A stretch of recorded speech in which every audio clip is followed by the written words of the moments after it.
Heavy Cardboard, episode 60. It's all new to us.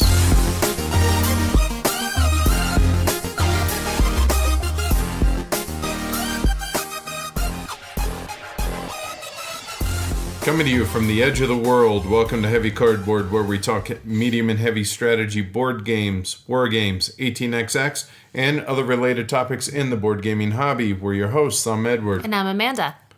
So Christmas has come and gone. Yeah, that happened fast. It did, but I'm kind of glad. But our tree's still up? Yes, it is. But I wasn't really too terribly much in the Christmas spirit really at all this year. I don't know if it was kind of the house being in flux with the basement and everything. So I usually am fighting tooth and nail to not take down the tree. But this year I'm like, yeah, okay. That can happen soon as far as I'm concerned. Okay. So you're still getting over your strep and thrush. Yes, and that has been horrible. And I imagine that impacted Christmas somewhat too. Probably, yeah. Whenever you feel like absolute crap, you're not really going to be able to be gung-ho about Christmas. Right. But I'm finally on the mend, I think. I lose my voice still, but not anywhere nearly as bad frog sounding as I was. And that's why we didn't have an episode last week. Yes, because who wants to hear me croak? Like croak as in like frog? Sound like this. Oh, okay. Not like die. Okay. I'm sure people would like to see me. No, stop.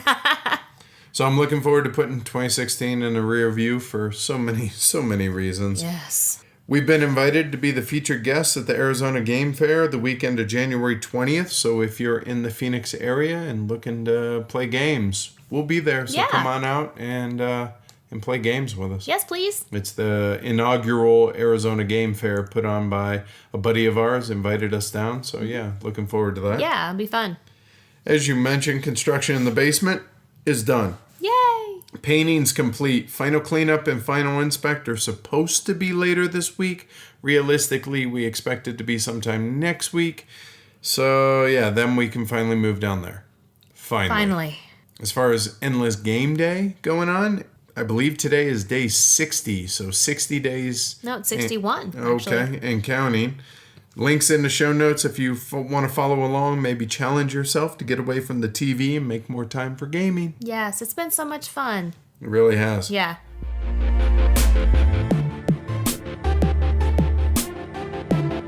Hi, it's Alban VR. I am with Edward, the manager, the headquarter of Heavy Cardboard. We are actually at the fair. It's 9 o'clock. Oh no, it's 8 o'clock.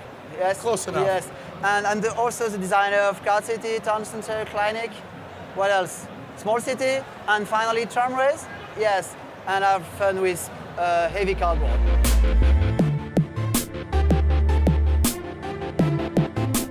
Our contest wrapped up, yeah? Yep. We had almost 70 entries for our Paris Connection Transcontinental Expansion Map giveaway. Some were really, really awesome. The most favorited episodes, and I won't go into the reasons everyone gave, but episode 43, the Vital Lacerda interview, episode 29, the 18xx primer, the episode 27, the Splatter interview, 52, our top 50 games was hugely popular. Really? It really was. And the SM Preview show also was hugely popular. Nice. People love their lists. So, hey, lots of downloads this episode. Yay. But anyway, there were a lot of different ones mentioned, which to me seems like a good sign. And I got to say, Kent, thanks for that. I appreciate it. We did randomly choose the winner from those who took the time to explain why their favorite episode was as it was. And the name chosen was Mike May. So congratulations, Mike. We'll be contacting you soon to get it out to you. And thanks seriously to everyone who entered and took the time to write everything that they did. It was really captivating and enjoyable to read what y'all wrote. Not just what, but the whys. Yes. Plus, it helps us improve the show. So thanks, and we'll have another giveaway soon. Now that the basement is nearing completion, our attention turns towards furnishing our new gaming space. Now, I know that not everybody has a dedicated gaming space in their home, but you can make one easily enough just by simply adding one of the high-quality gaming tables from BoardGameTables.com. Not only will it look amazing in your home, but it instantly transforms an ordinary place where you happen to play games to an extraordinary gaming space. So go check them out over at BoardGameTables.com, and please mention Heavy Cardboard when you do. It's time for some lists. Yeah, it seems you can't go on BGG, Twitter, Facebook, Reddit, or anywhere else that has you reading, listening, watching, or talking about board games without running into just about everybody's top X games of 2016.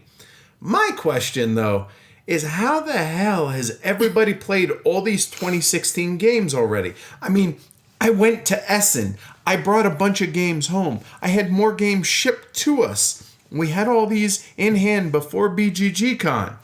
We've played games every single day for 2 months. And there's still a whole bunch of games that we just haven't gotten to yet. So how does that happen? And this is why the Golden Elephant Award finalists aren't released until late March. Yes. Because we still have games to get to. We don't want to give short shrift to games that deserve to be considered simply because they came out late. That doesn't seem right to me. And in fact, there's going to be one game on our list that should have been a Golden Elephant finalist, but we'll talk about that more in a little bit. So we know y'all love lists, and we didn't want to let y'all down in 2016 come to a close, so we have 3 lists for y'all. Wow! The first one are top 10 new to us games, but aren't 2016 releases. The second list are top 10 new to us small games, basically things that wouldn't be considered for a Golden Elephant, but small games that we enjoy. And the last one is our bottom 10 or Achromatic Elephant games that will include 2016 games. So the last 2 lists are simply new to us, and so they are going to have some 2016 games in them. So basically the only prerequisites here are 2016, we had to play them for the first time, and it's not a complete list because there are still tons of games that we have not gotten to that aren't 2016 releases, you know? So, yeah, just sit back and enjoy. You want to start your top 10 that isn't a top 10? I will start with my... Well, why don't you start with your top 10? Because I only have a top 8. Yeah, and that's one thing that I found really interesting when going through this is the first half of the year, we didn't play nearly as many games as I had thought we had. And that's one nice thing about BG Stats is to be able to log all this to help us track, hey, what have we played? And Friendless, his site, he's a BGG user who has a site to where you can email him, get added on there, and you can manipulate all your plays and stats and everything. And that helps us track all this stuff.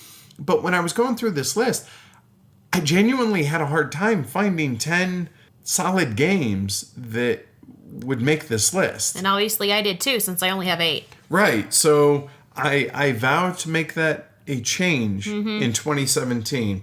But considering the Endless Game Day is still going on and hopefully will be for the foreseeable future, that shouldn't be a problem. Yeah. I hope.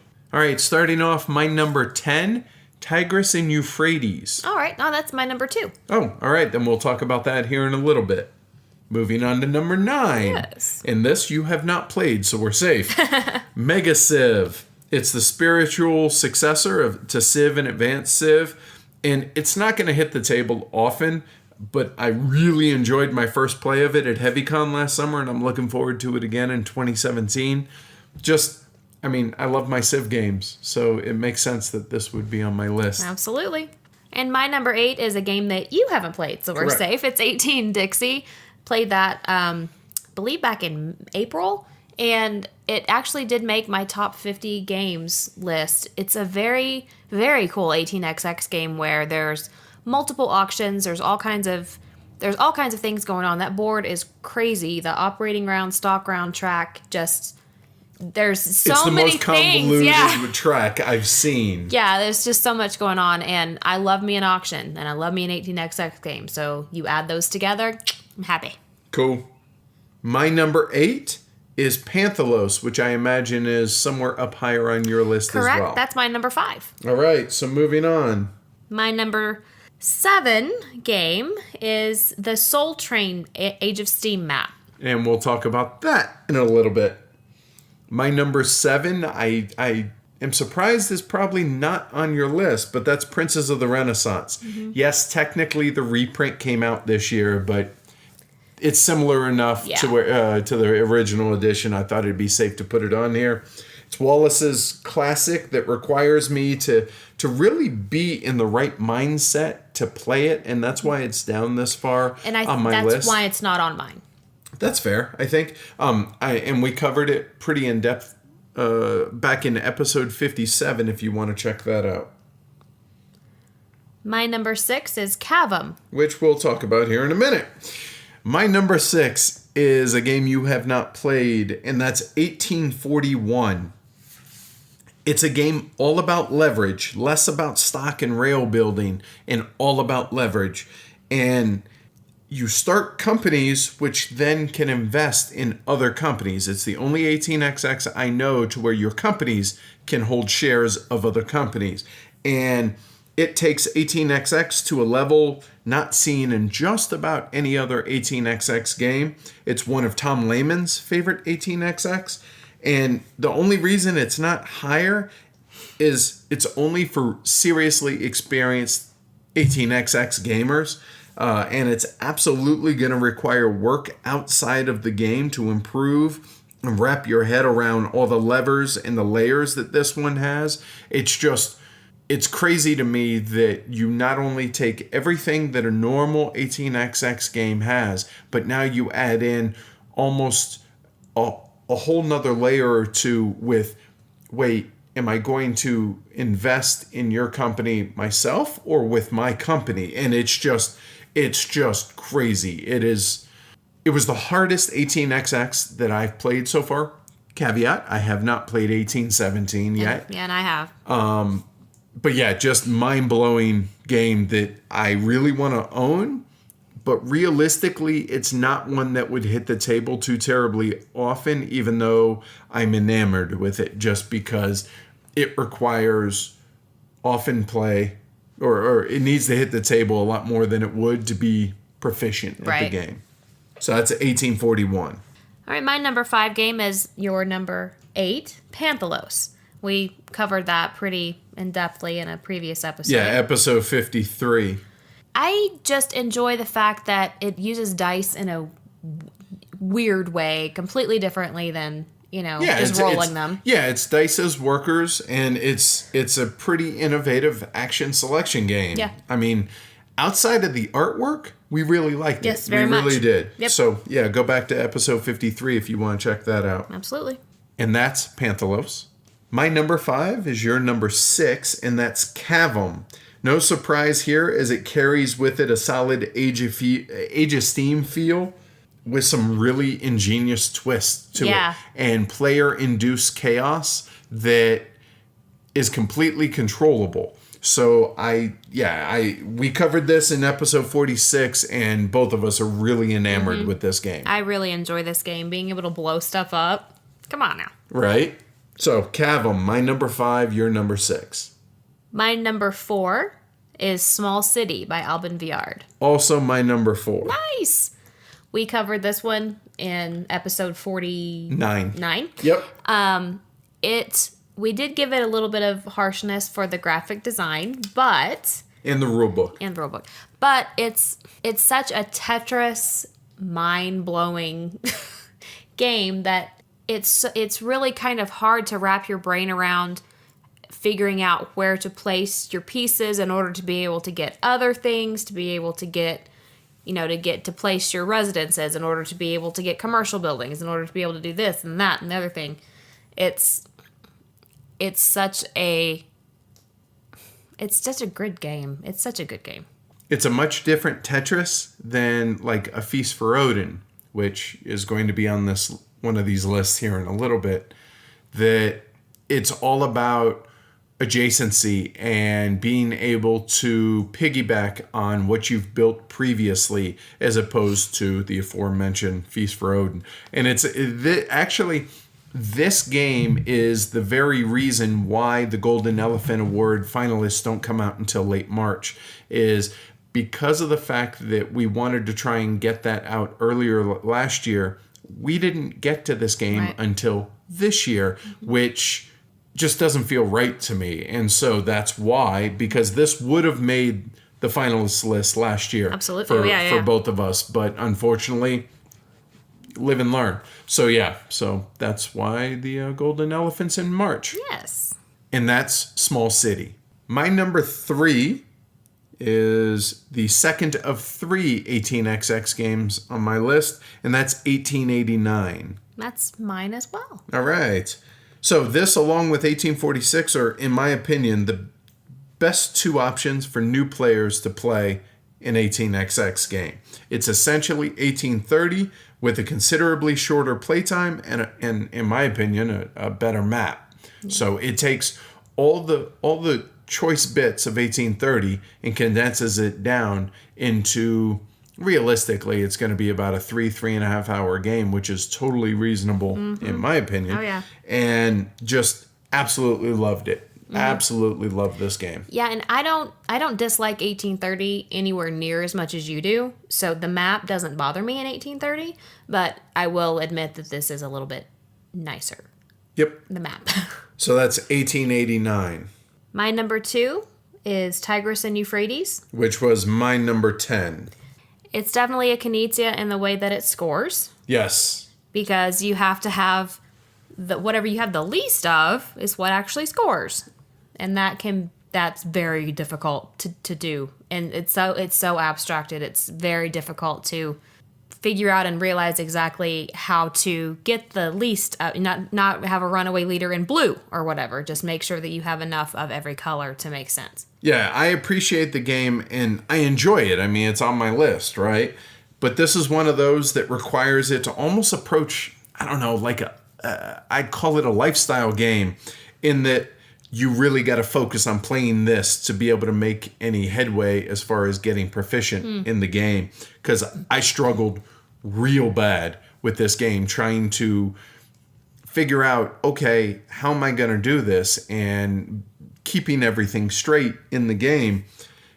I'm unwilling to invest what this game requires of me to get proficient in it. And I mentioned this back when it was a trailer back in episode 53. I'm okay with struggling with it when it hits the table from time to time, but I'm just not willing to dedicate the amount of time and work that it would take to get good at this game. And I'm okay with that. And as long as the game's okay with that, then I think it'll be okay. And I guess I don't value getting really proficient at a game as much as you do, because the fact that I'm not going to be able to get proficient in a game and that it's not going to be a lifestyle game for me doesn't make it rated lower to me. All right. We differ on that. Yeah. And Yes. That's fine. And that's Tigris and Euphrates.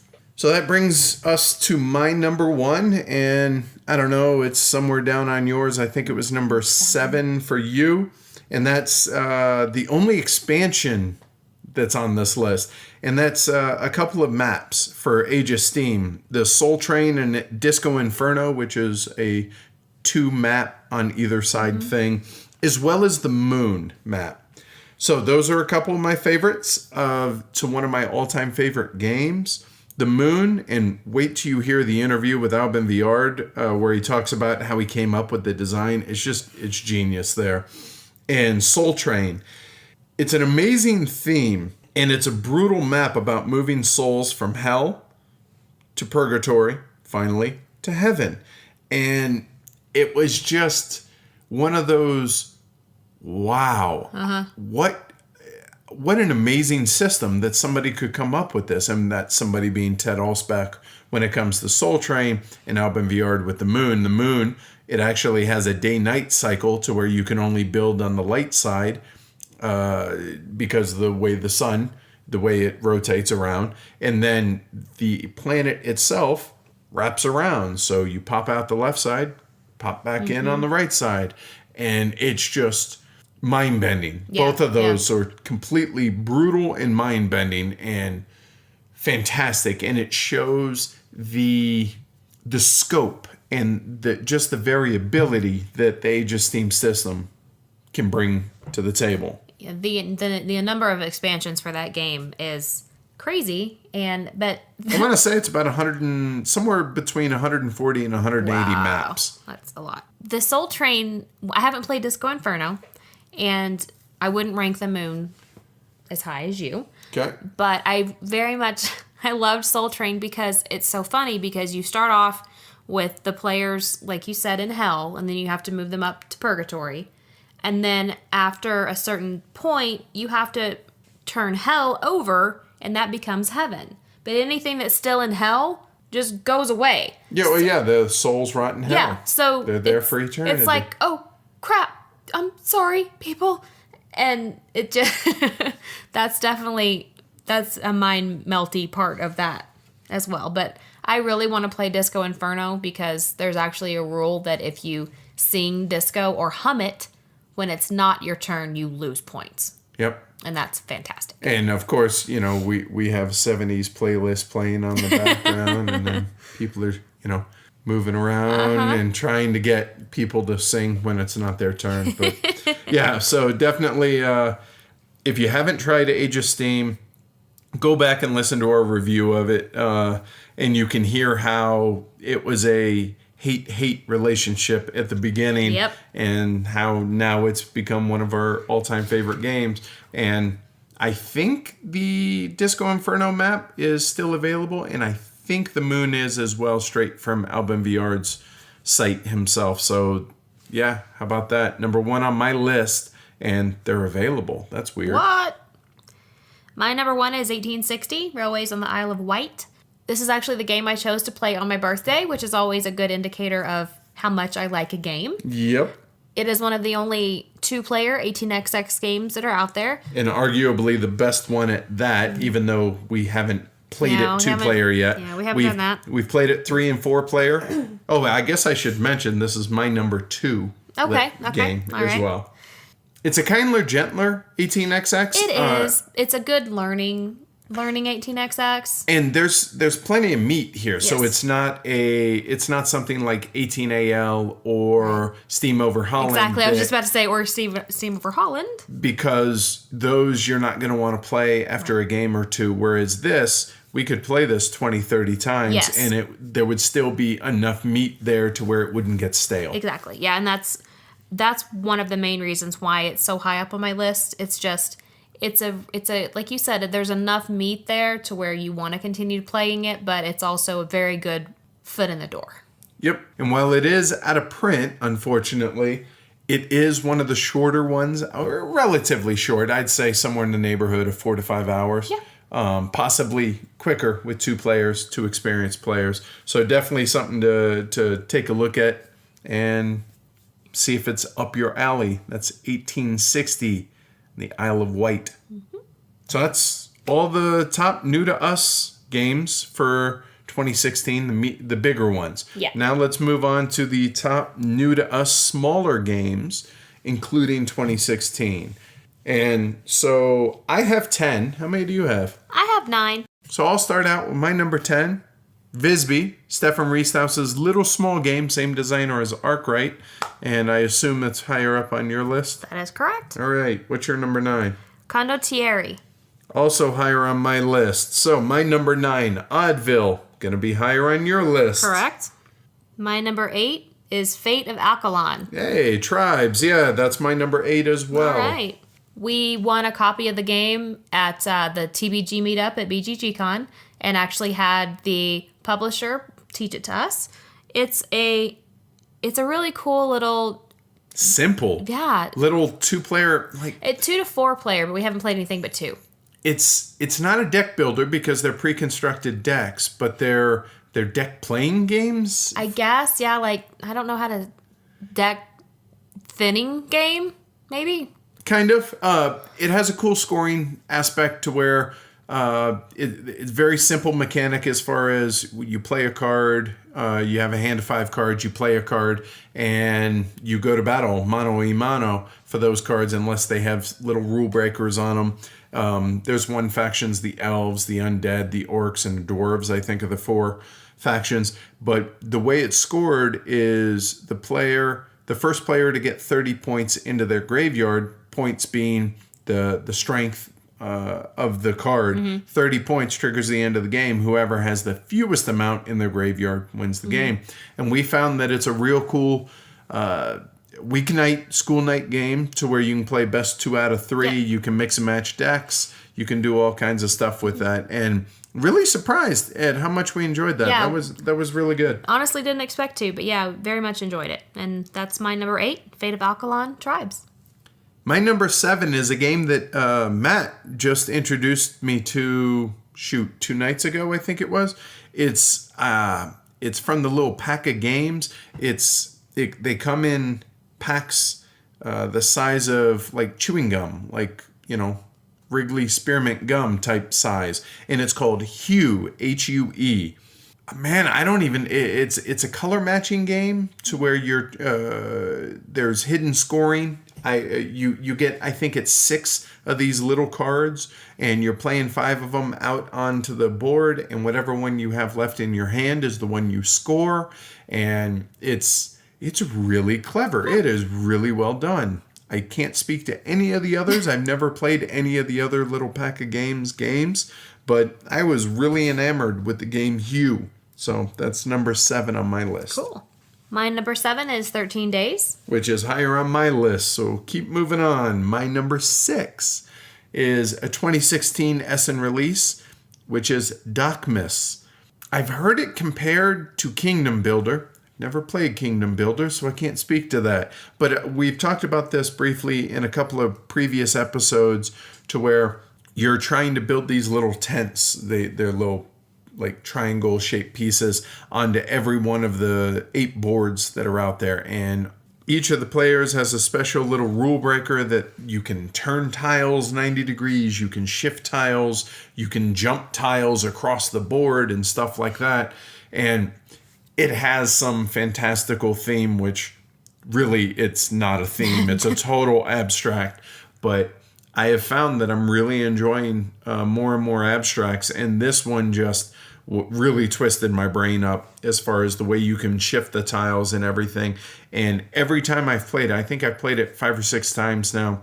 Every time I play it, somebody does something that I'm like, oh, wow, I never even considered that. That's really clever. And I appreciate that exploration that goes on in it. And so that's my number 6, Darkness.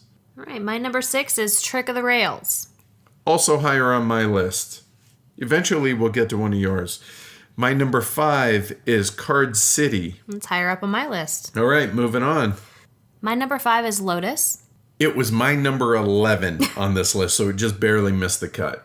All right, it's a very beautiful game. It's you have your own set of cards. Everybody has a matching set, and you deal 5 to yourself, and you play them out. And the goal of the game is to create flowers. Each flower has a set number of cards it takes to complete the flower. Petals, there you go. And whoever completes the flower gets the points and can possibly also get a rule breaker.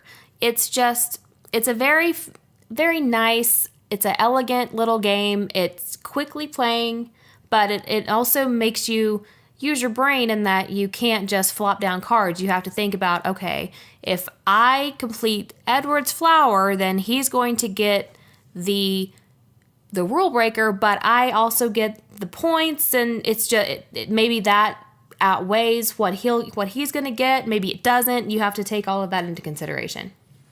Yeah, it's an interesting area majority game in that the petals that you play count towards your area majority for each of those flowers, as well as you have everybody's represented by a different bug, butterfly, ladybug, etc. Yeah, I'm not sure how it's gonna. We've only played it 3-player. I am excited to play it 4 and 5 players, but I'm curious to see if that makes it to where the 3 and 4 petal flowers are unplayable if you're earlier in turn order, because it's never going to get back around to you. So just I'm excited about it, but I have my reservations about player count. All right, and that's fair, but I still enjoy the game. The plays that we have had. And yes, it's only been 3 players, but like you said, I'm excited to try it in higher player counts. And that's Lotus. My number 4 is Omen, A Reign of War. It's higher up on my list. My number 4 is Card City. Which was my number 5. The entry-level Yes. spot to Alban Viard's city games. Yes. Which includes the new tramways, Small City, Clinic, this, and there's one more that I can't think of. But this is a good way to, if you want to try and see how Alban Viard's games work, this is a great entry point and a really good little filler game. It is. It's a good game to try to begin to wrap your brain around his adjacency rules and the way that all of his games are very in-depth and that you have to remember the placing the residences makes you be able to have the commercial buildings, and then you have to remember all of that, and this is a very good way to get your foot in the door. Yeah, a little tableau card playing builder game. Very similar to this year's Capital, which I've only played once, which is why it's probably not on this list.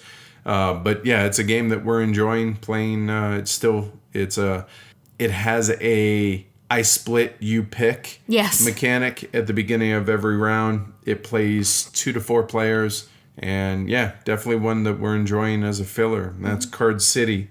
My number 3 is a game lower on your list, and that was Condottieri. Cool little trick-taking game with lots of rule breakers that our buddies from the board game group turned us on to earlier this year. And every time we're together, it seems this is hitting the table 2 or 3 times in a night. Apparently, there was a reprint by Fantasy Flight that made some really negative changes to the game, and that is not the edition that you're going to want to pick up, is what I've been told. I haven't done a lot of research into it yet, but yeah, it's definitely, if you're into trick-taking games, definitely one that I would recommend taking a look at. Yep. And that's Condottieri. My number 3 is Visby. Which was my number 10. It's a cool little card game from Stefan Riesthaus. Yeah, I know that you know that I know that you know. Yeah. And it has an interesting way to go about doing the expansions in that the base game is for 2 players. And for every base game that you add on top of it is another 2 players. It can be played up to 6 players. I've only played it 2, 3, and 4 players. But as long as you have the rules translation or paste ups, it's really a very simple, I want to say there's only 15 cards, 16 cards, something like that. It's very small but very clever little game. We've talked about this on previous episodes. Really smitten with this game. Yeah. Really clever little card game. Yes, very much so. And that's Visby. My number 2 is, I forget what number this was for you, I think 6, Trick of the Rails. Yeah. So recently reprinted by Terra Nova and Mr. B Games this year.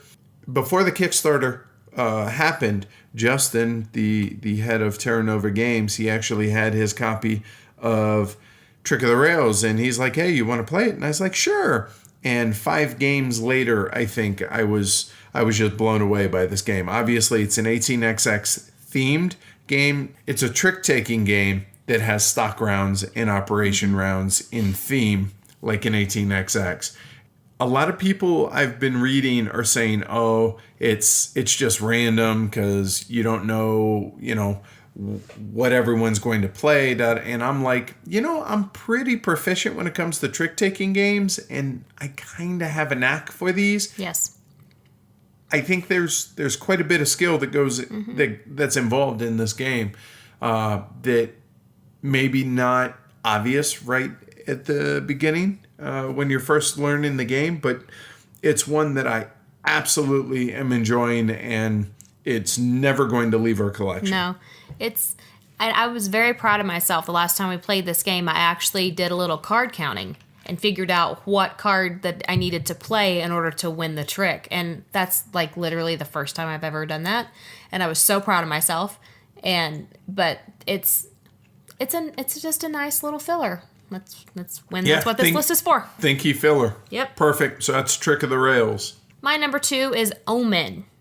A Reign of War, and that's my number 4. It's just silly little.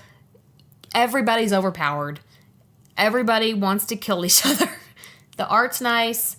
It's another game in the vein of Fate of Alkaline, but the people are given more overpowered, and you are fighting is it cities that you're fighting over? You're fighting over cities, and then whoever wins the city gets a cool perk.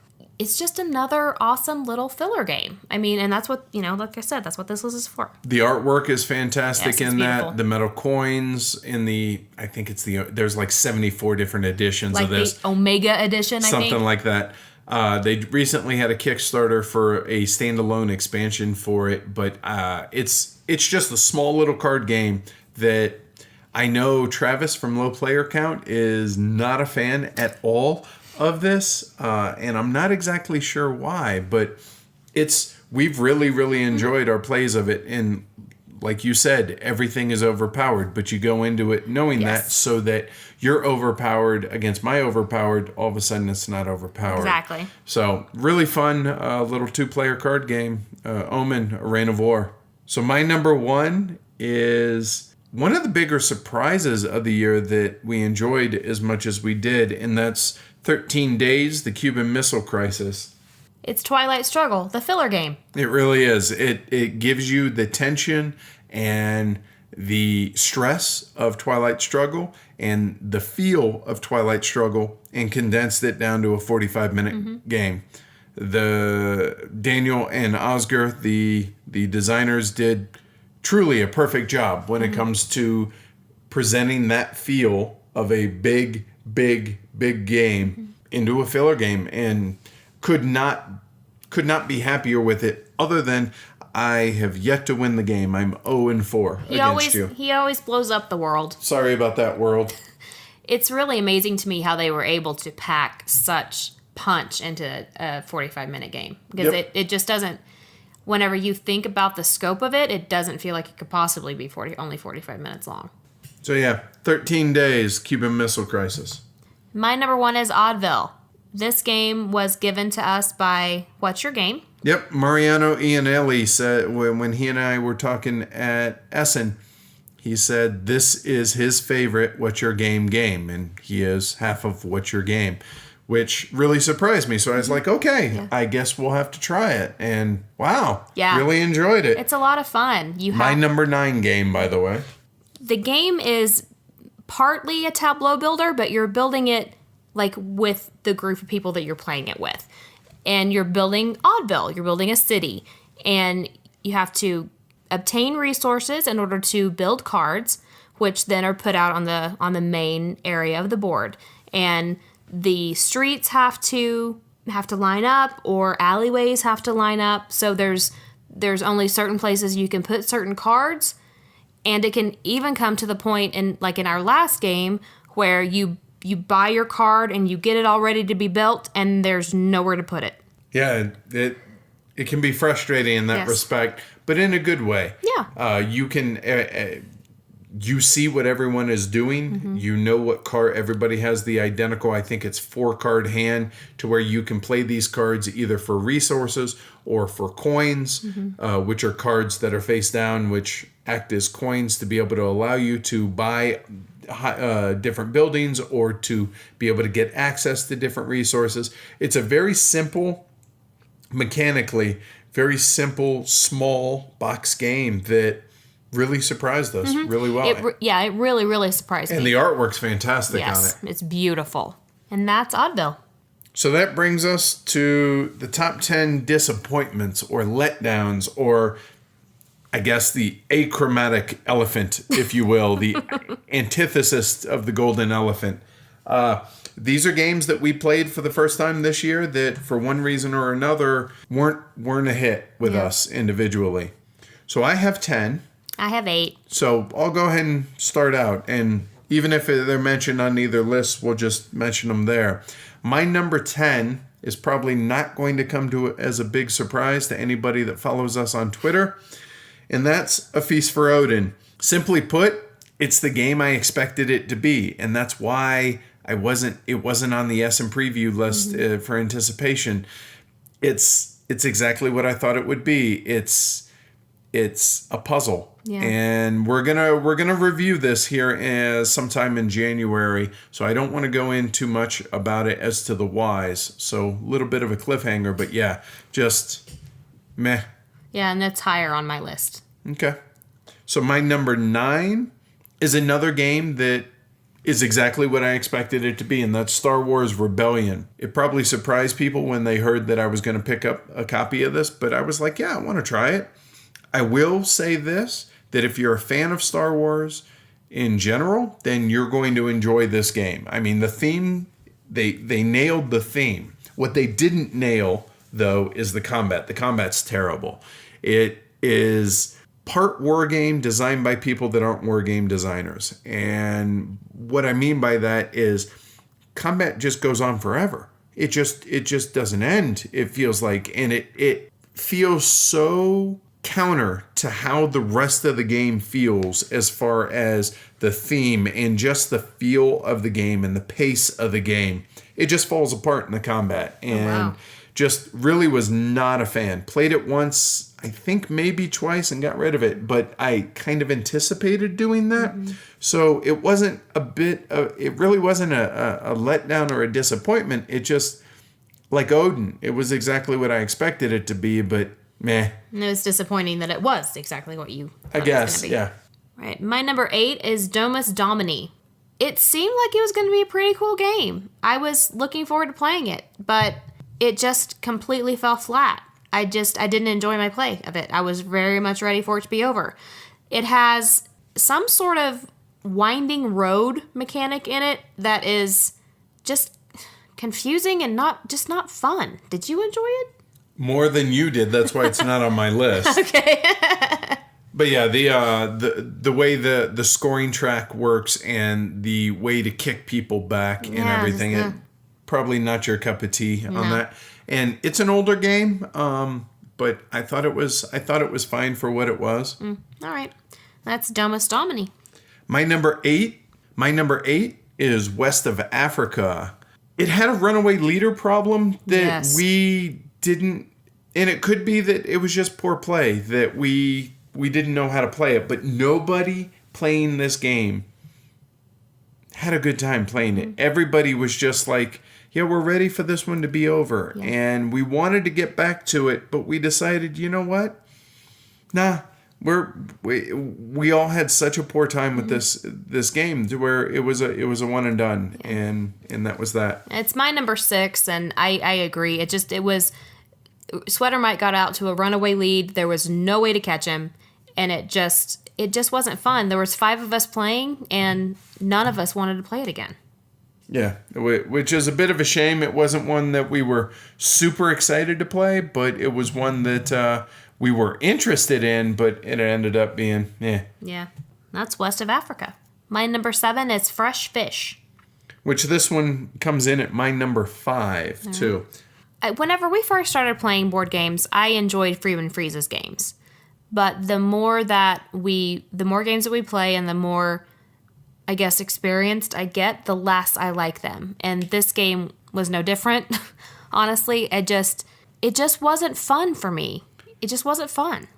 It's one of those games to where it's heavier than it looks. It looks like a real cartoony little cute little game that has a lot of teeth to it. It is a really, really mean game, which usually would be something that's up my alley. But there were a couple of issues that we ran into it about players being able to just end the game way too fast, and their first edition versus second edition, and trying to understand the rules for the first edition.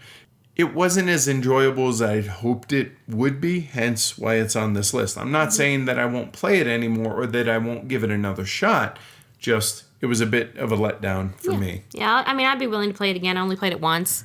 It's not something I'm going to run people down to play, but if somebody wants to play it, then I will. And that's Fresh Fish. My number 7 is Railroads. This was on Kickstarter couple years ago, and then a second edition was going to be made, and then even though it had the money to fund, they canceled it. We got sent a prototype of this, and the production quality is crazy good. Grossly overproduced, but amazing production. Yes. It's all wooden tiles. Think 18XX or Age of Steam, but all wooden tiles. Custom map to where the tiles are cut to fit the shape of the board and all of that. However, the issue isn't so much the production or the overproduced or anything like that. It was that it felt like a Winsome meets Age of Steam, which you would think would be an awesome thing. However, it just felt a little unpolished in that it's a little bit convoluted, and it flies in the face of every tile laying, track laying game as far as the way deliveries are made. And once you've delivered to the city, you can never deliver to that city again. And how do you manage, oh wait, these two companies just merged, okay, what could it reach previously and what does it now open up to that company, and there's no way to market. And it was great in production value, and it was great in theory. It just missed the mark, I felt like. Yeah. So I would agree with that, yeah. That's Railroads. My number 6 was West of Africa. All right, which we already touched on. Yep. My number 6 is March of the Ants. Another Kickstarter game that I didn't think it was going to be some massively heavy game or anything like that. But it felt a little bit less than what I wanted the game to be. So that's probably a me issue more so than the game. That said, I did back the expansion because I'm hoping that adds a little bit of meat to it. So to be determined on that. The production is really nice. The cards have awesome artwork. You and Dana were kind of wigged out over the artwork a little bit. The ants are gross. But I like the idea that you're constantly evolving your ants. So it had some stuff that was definitely going for it, but it was just kind of fine, which fine gets you on this list. Yeah. And that's March of the Ants. My number 5 is Tin Goose. Which is my number 2. This was one of my most anticipated games of the year this year, actually. And because it was so anticipated for you, I was really looking forward to playing it. It's the same designer as Sekigahara, and I know this game has a lot of fans of it out there that say that there's a lot of tension and there's a lot of the manipulation with the way the auctions go and everything, and it just completely fell flat for our group. Just was a total miss. We tried it. I want to say I played it 4 times, and I was waiting for the light to come on, and to really that's it, and it just didn't happen. No, I mean if the game has a ton of tension, then I guess we were playing it wrong, because I never felt tense at all during the game. I was looking for it to be more than it was, and it just felt kind of like Ticket to Ride in the air. I wouldn't go quite that far, but you're not far off. Yeah, maybe I exaggerated a little bit, but not a ton. So Tin Goose, a miss for both of us. My number 4 is the third in the Thomas Spitzer's Cole trilogy, and that's Hospel Connect. It's my number 2. So we were both really looking forward to this because we enjoy the rest of the series. We knew it was going to be a later game, and the first play of it, we both really, really enjoyed it. And then the second play, we enjoyed it. And then the third play, we were like, yeah, we're kind of all set at this point.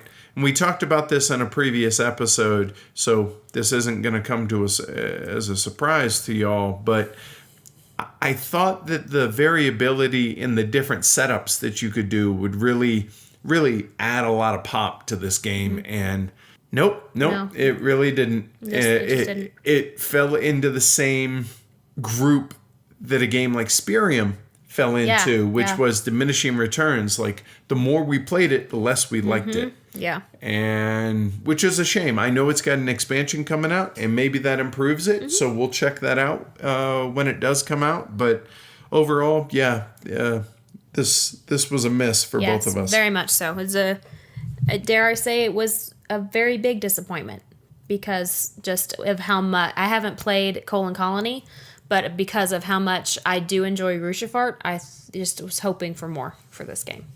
I guess that's why it's your number 2, right? Exactly. And that's Hoshbell Connect. My number 4 is Barcelona, The Rose of Fire. And this is my number 3. And we went over this in detail our last episode. I feel like there's such a huge just runaway leader mechanic, and it's so hard to catch that leader, at least in the one game that I played of it. I've played it 3 times now, and while I didn't see a runaway leader problem, what I did see is whoever got the prestige lead never relinquished it. There was no way in the 3 games that I played, there was no way to anybody to catch. And that gave such an unbalanced advantage to that player, be it me in one game or Holly in another or whoever had it ended up winning the game. It just felt a bit unbalanced and a bit unpolished, which is really a shame because this is one of my most anticipated games of the year coming out at Essen. And I love the theme, the historical nature of building up the city of Barcelona. And I like the way the scoring works and all that. But the prestige track just seemed really stuck. It seemed very overpowered. So, yeah, that was definitely a big, big disappointment for me. Yeah, it was for me too. And that's Barcelona, The Rose of Fire. All right, since that was your number 3, my number 3 is Lorenzo Il Magnifico. Which is my number 1 biggest disappointment of 2016. Yeah. I was looking forward to it. The one hesitation that I had was that Cool Mini or Not was going to be the U.S. publisher of this game, which they're not known for their heavier Euro-style games, and I understand why. Now, I know that this flies in the face of a lot of other people. There were a lot of people that really enjoyed this game this year. Yep. We're going to review this on the show. Here's my problem with the game. It doesn't do anything new, which in and of itself is not an issue because there are plenty of games that you and I enjoy that don't bring anything new to the table. However, what those games do differently than this one does is the things that they do that aren't new do better than the other games that come before it. Yeah. I can't say the same for this. Almost everything in this game is done better somewhere else. So why in the hell would I ever play this game? Exactly. Why are you going to take the time out of your busy schedule and show schedule that we need to play games for? Why are you going to play a game that many other games do every mechanic better? Yep. And we played it 2-player, Matt and I, to learn it. And we were like, wait, we got to be missing something, right? No. And then I posted online, I forget where, people were like, oh, it's better at 3 and 4. Oh, okay, we'll try. No, it's we still just a complete and utter miss that there is no way I would ever recommend this game to anybody for the simple fact that everything that this game does is done better somewhere else. So, yeah, I would recommend a absolute wholehearted pass on Lorenzo Il Magnifico. All right, my number 2 was Hoshbell Connect. And my number 2 was Tingoose. My number 1 was A Feast for Odin. Really? Yeah. So that was your number 1 disappointment. I love Uwe, but it felt like he threw up in the box. I mean, it's every other one of his games thrown together in a gigantic box. I'm going to reserve the reasons why it's on this list for our review. But that said, it's a trend that I'm not enjoying. Yeah. Ever since Caverna, or Glass Road, actually. Glass Road, Caverna, a Feast for Fields of Arla, and Feast for Odin. All misses for me. Yeah. So, yeah, we'll talk about that more next month. And my number 1, like I mentioned, was Lorenzo Il Magnifico. So there you go. That's our Achromatic Elephant list for 2016. Which is a fantastic name. Pretty much. Yeah, it's Heavy Cardboard's Razzies. It's Heavy Cardboard's Razzies. Yeah. We want to thank Carmen and Elaine, the great people behind Game Surplus, for their continued sponsorship of the show. Great people and reputation and an amazing inventory of games, including many imports and hard-to-find games. Their tagline is home of great games at great prices, so check them out over at GameSurplus.com and tell them Heavy Cardboard sent you. So we opened up and Ask the Elephant to the Guild, and we got quite a few questions, but we're only going to be able to touch on a few of them tonight. And so let's start with one from German Mike. All right, so German Mike asks, what games are in consideration for this year's Golden Elephant? And I'll be honest, Mike, we had a discussion this summer about what if there wasn't any games that we felt were worthy, would we just not give out the Golden Elephant? And the answer was yeah, we would skip the year. Thankfully, it doesn't look like that's going to happen. As for which games specifically, you'll have to wait until the finalists are announced in late March. There are too many games we still have got to play to be able to give a fair accounting. Yep. The next one is from Daniel. In your opinion, why do heavy gamers dislike co-ops? Well, I can't speak for everyone, but my guess is that it's a matter of competition. I mean, if I'm sitting around for hours doing mental gymnastics, I want my decisions to have impact on my play. It all goes back to what I love about board games in general, the competition of decision making and having discover who makes the best decisions within that game space. I want to play versus living, thinking players. I don't want to play against the game itself. I imagine that's going to be the case in many instances for our fellow deep end swimmers. Yes. Actually, it's funny. I said almost the exact same thing, but just different words. Okay. I don't want to help somebody else win the game. Okay. I want to win the game. I don't want to spend the amount of time that some of these games take to be kind of a winner. No, I'm good. I'll pass. Thanks. Either win or lose. Yep. Kind of like Yoda. Do or do not. There is no try, so no middle of the road exactly. there, right? And maybe it's selfish of me, but that's how No, I feel. I think that's totally reasonable. So Travis asks, what are some of the least confrontational heavy games you enjoy? Two that come to my mind are Small City and Antiquity. Antiquity does have a little bit of confrontation with pollution and possibly infiltrating someone else's territory, but that's so rare that I don't feel like that's, a big deal. And Small City, I don't see how that's confrontational at all. What, you're going to send a meeple over to somebody else's city? Yeah, I can go produce resources in your city and block you from producing resources in your own city. Absolutely, I think that's confrontational. All right. Well, I guess maybe we have different opinions on what confrontational is. Fair enough. Yeah. This ended up being seriously a real thought-provoking question for me because I went back to my notes from our Top 50 of Right Now episode, and I can make a case that every one of my top 20 has some amount of confrontation in it. Be it business-wise, like in 1857 or Arkwright or Food Chain Magnate, or the military in Through the Ages or Three Kingdoms Redux. Even worker placement has confrontation, right? I'm not sure that there are many that I do like that don't have some form of confrontation, be it direct or indirect confrontation. That would be the epitome of multiplayer solitaire then. Yeah. Feast for Odin. Yeah, right. But I'll try. The one that came to mind is Roads and Boats. But if we're playing, go ahead and leave your minds and see if I don't come visit. Yeah, exactly. And so that's why I really had a hard time with this, that I don't know that there really are any. And I would pose this to the guild and to our listeners. What are non-confrontational games that you enjoy that are on the heavier end of the scale? Because I really, really could not come up with any. Very interesting question, Travis. Thank you. All right, from Andrew. How much does the needs of the show drive your game day selection? Do you ever feel any regret by it, like you would rather play a well-loved game, but you can't because of the show schedule? The needs of the show absolutely drive what we're playing. Remember back to when Tony was explaining why he left the show. One of the main reasons was the tyrannical nature of the recording schedule. It's brutal.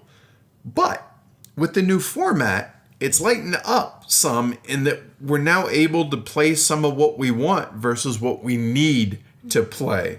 Plus, the endless game day that we're doing is certainly helping with that. Yeah, it definitely isn't just, and like you said, before, with the old format, it was so difficult because we not only had a feature, but we also had 2 trailers that we had to play.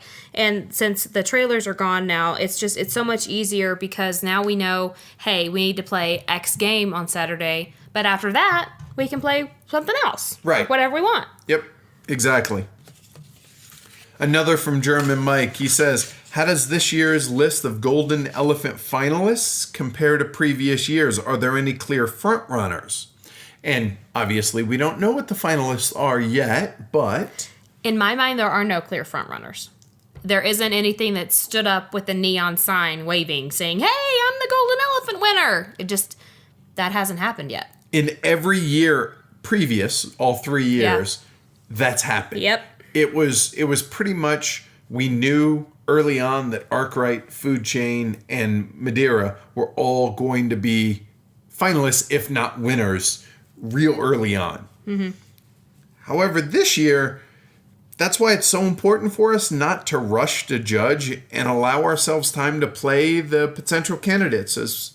Play them as much as possible and play as many of them as possible. And that's why we don't announce it in December, with Essen having been in October. Mm-hmm. It's just, there's just not enough time it's not to feasible. Play it yet. Also from German Mike, when will you feature your first war game in this podcast about medium and heavy strategy board games, war games, and 18xx, and other related topics in the board gaming hobby? Well, with the new weekly format, my goal is February, but that's a goal. Playing every day is certainly helping with that. In fact, by the time you're hearing this, all our Patreon supporters are currently voting on which one it's going to be. So they have 3 choices, and we'll see what it's going to be. And I will definitely take the heat on this one, Mike, because I've literally played, I think, 2 war games in my entire life. And, I mean, I enjoyed them, but I definitely have a lot to learn when it comes to them. And, it's also an issue of other games we want to feature on the show, and they've taken a back seat, and that's my fault.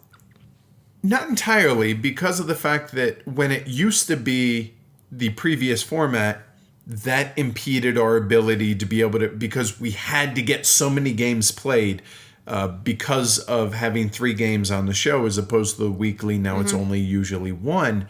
It gives us a lot more freedom on what we can play throughout the week. So that kind of goes back into the whole new format thing and being able to go back and play older games, be it games we featured and talked about previously on the show, or some of the war games that are going to take, 6 months before we're comfortable being able to review them. So this is going to allow that. So the good news is it's coming.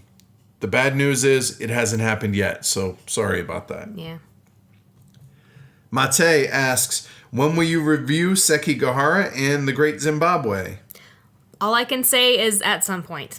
Both of these are games that I want to play enough to review. I mean, I've played The Great Zimbabwe a few times, and I love it. We kind of sat down and started to play Sekigahara, but it didn't. We kind of stopped. I'll say this. You have my word that both will be sometime in 2017. I know it's vague, but I hate the idea of giving a firm date and then dropping the ball. Plus, in the case of The Great Zimbabwe, we've already covered a number of splatter games, so we kind of want to spread them out a little bit. Yeah, we don't want to have, a splatter month, and that's all we do. Right. Also from Mate, what is your favorite Vital Lacerda game and why? And are you excited for Lisboa?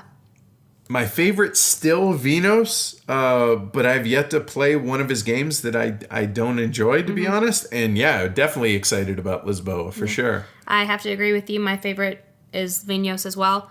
And I'm very excited for Lisboa. We have a prototype that's all ready to go with the current rules and everything, and looking forward to getting that to the table. Yeah, me too. Super excited about it, as well as the rest of our group is, so it shouldn't be a problem.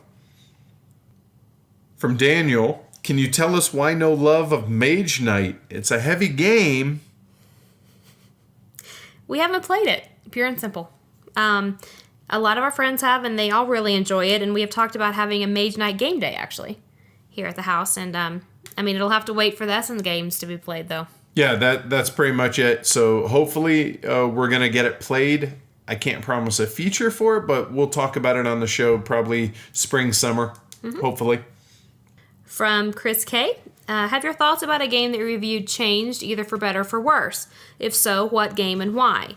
This is one of the surprises that we kind of had in store for 2017 is that we want to start doing a new segment of going back and revisiting some of the games that we previously reviewed and talked about and see if and how our feelings have changed. Certainly, there are games that I feel differently about now than I did a year or 2 years or 3 years ago than I did then. So, yeah, that's definitely something that we're going to be doing in subsequent episodes. Chris also asks, not exactly heavy, but why doesn't Edward like Glenn more? And what does Amanda think about it? So you go first. Amanda hates it as well. Oh, hate's a strong word. I dislike that game a lot. Why? I really can't say why. It just didn't click at all. I've played it like 4 times, and I couldn't wrap my brain around the placing the tile in the front and then moving around. I couldn't. My brain just won't work that way, I guess. I don't know. I just didn't enjoy it. For me, I still struggle putting my finger on it. I enjoy the action selection mechanic that you were talking about. It's the same one that's in Shipyard and the same one that's in Craftwagon. Mm-hmm. And I could get them in those games. But that's the majority of the game. I think that could be it. The fact that is the majority of the game, and I want there to be more than it is. And like I've said all along, I know it's a me issue. Tons of people love this game, so I know it's a me issue and not a Glenn Moore issue. But yeah, that's the best I got. Yeah. I sat and thought about this, and that's all I could roll with. From Christian, he asks, how have your taste in board games evolved since you started the podcast or since you started being involved in the hobby? Have you become more selective in the games you enjoy or purchase? Yeah, I think it's natural for that to your focus to narrow and to learn what you do and do not like, right? Absolutely. I know my tastes have changed. When we first started playing games, I loathed competing. I hated being the one to make someone lose. I hated confrontation in games. I loved theme a lot more than I do now. I've definitely grown as a gamer because now I want to throat punch you and I want to win and then, do a little dance. So why do you think that's changed? Is it because that's the way I am, or do you think it's a natural evolution of going from lighter games to heavier games? I don't know. It's a good question. I feel like it's probably a little bit of both. I feel like in order for me to be able to be competitive with you, I have to step up my game because you guys, you don't understand how smart this man is. And it's so hard to win games against him. And I can't be a little flower over in the corner not wanting to punish him for whatever in a game.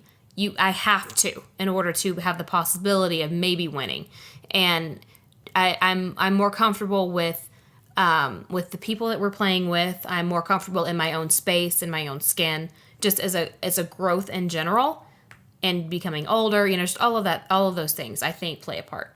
I think that's all fair, and I think if I wasn't the person and the way, like the question earlier from Travis about non-confrontational games, and to where I could make a case that every game that I like is confrontational, and I'm not an aggressive guy when it comes to games. If it's appropriate, I am, sure, right. Obviously dominant species, stuff like that.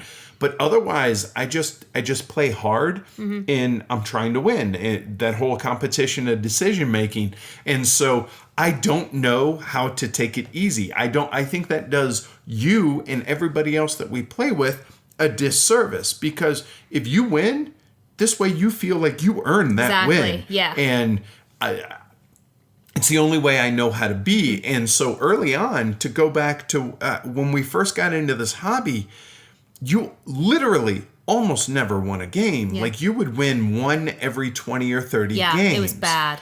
And I mean, it got to the point to where we were considering getting out of the hobby because it wasn't fun for me, because I don't want to beat up on you. Right. But at the same time, I want someone to be competitive with me and to challenge me. And I think it's awesome to see this growth in you. But I'm grateful that it did happen. Yeah. And you've come a long way to where you are very much my equal. Maybe not in the very first game. No. When we learn a game, you tend to struggle. When we play a game for the first time, I get games quicker than you do. But that's not a intelligence thing or anything like that. It's simply, I get them quicker. But once you get them, you're absolutely my equal, if not better. I've never won Dominion. Not once. I've played it a dozen times. Either you or Matt has won every single game that I've played. Well, that'll change. I don't know that it will, because you're a smart cookie. I don't know. So, talking about becoming more selective, have you become more selective in the games that you enjoy and or purchase? Absolutely. I take the Rosenberg, take Feast for Odin, right? That was a game that I would have previously bought sight unseen, no doubt. Oh my God, this looks amazing. Yada. Now, I had Matt not picked up a copy, we probably wouldn't have gotten it. No interest. Stefan Feld games. I've moved past him. Yeah. His style of designing is not something that appeals to me anymore. Now, we still enjoy some of his games, Castles of Burgundy, Bora Bora, Trajan, etc. But for the most part, absolutely, I feel like we have learned what we do and do not like.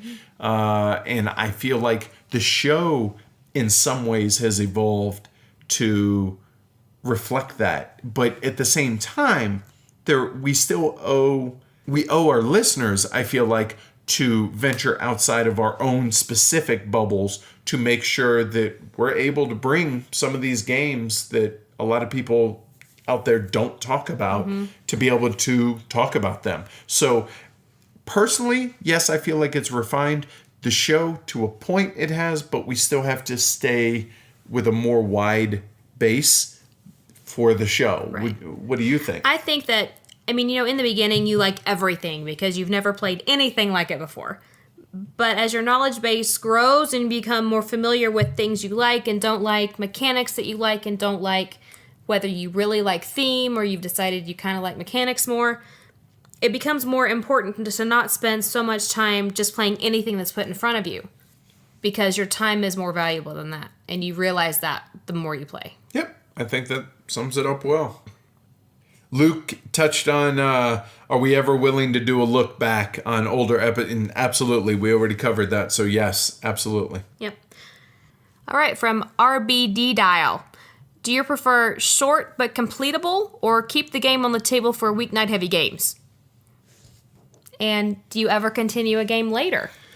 So this is an interesting question, and one that we've discussed ever since I started the whole endless game day thing. Yep. That I've been doing the last couple of months. If the goal is to play a game each day, does that mean you have to complete one each day? Or can we continue a bigger game over to the next day and whatnot and continue the streak? I'm down with the idea. I love the idea of, like, we just recently got the copy of The Colonist and doing Era 1 one night, Era 2 the next night, Era 3 the next night, Era 4 the next night. I mean, that's a big game. There's no way we could possibly get that done in a weeknight with 3 or 4 of us. So, but how do you log that it shows that I played a different... So here, that's my conundrum. I love the idea of, especially with the basement being finished and gonna be able to have 4 and 5 tables down there set up and having one room we can close off so the cat can't get in there. I love the idea. Or for these bigger war games. Awesome idea. But I need help from everybody that's out there listening, because I this is a legitimate thing that I'm struggling with. That the goal of the Endless Game Day was to watch less TV and play more games.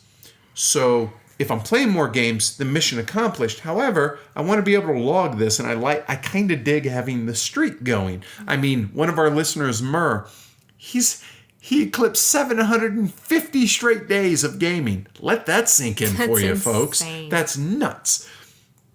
My point is, though, I kind of want both. So help me answer this question. I love the idea of it, but I'm not willing to sacrifice the streak, which then causes us to play more school night game type stuff. And so I'm really legitimately struggling with this. So please help. Mention it in the guild, email us, tweet at us, something. Let me know your take on this, because I really want input on this. Yeah, because we actually had a big discussion about it even before this question was asked, because I personally feel that if you haven't played a game to completion, then that doesn't continue endless game day. But that also brings up, well, okay, so if you want to leave a game set up, then do you spend an hour on that and then you go play another game that's an hour and a half long? Just so you can have one completed. Exactly. Right. So, and that's a question that we're struggling with that we don't know the answer to. So hopefully you guys can help us. Because legitimately help us. Really, because we don't know. For all those folks who don't know how to get in contact with us, Amanda? Our website is heavycardboard.com. Our email address is contact@heavycardboard.com. We love hearing from you guys, so please don't be shy. Our Twitter handle is @heavycardboard. Our Facebook page is Heavy Cardboard. Our YouTube channel is Heavy Cardboard Vids, VIDS. Our Instagram is Heavy Cardboard. Our Patreon is patreon.com/heavycardboard. And our BGG guild number is 2044. All right, so that's it. That's a wrap. That's all we got time for, because honestly, we have a game to go play. Yes. We love y'all, but we got a streak to continue. So with that said, look for Terraforming Mars next week, and our interview with the publisher, Stephen Bonacore from Stronghold Games. Mm-hmm. So you got anything else? Oh, I guess Happy New Year. Yeah, Happy New Year, everybody. Thank God 2016 is almost over. Yeah, and rest in peace to the litany of people that we just we've lost throughout the year, including, recently we heard that Carrie Fisher passed. So yeah, we're all bummed about that. We just saw Rogue One a couple nights ago on Christmas Day. So yeah. Sad one. Getting old sucks. Yes, it does. And on that note, Happy New Year, and let's have a much, much better 2017. Yes, please. We'll catch y'all then. Bye, everybody.